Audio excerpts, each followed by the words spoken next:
Hello everybody, welcome back to our YouTube channel. Today in this video I am talking about Clover Health Investment Scope. In this video I am talking about stock pros and cons and technical analysis and latest news about it. The stock is trading at $1.17 with 1.74% positive in a day.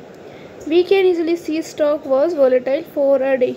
The volume of stock was recently not all-time high, so the fundamental stock is better for today. Before buying and selling the stock, please consult your financial advisor. Today's video is done. Thanks for watching. Please subscribe my YouTube channel and like the video, and also comment all related queries.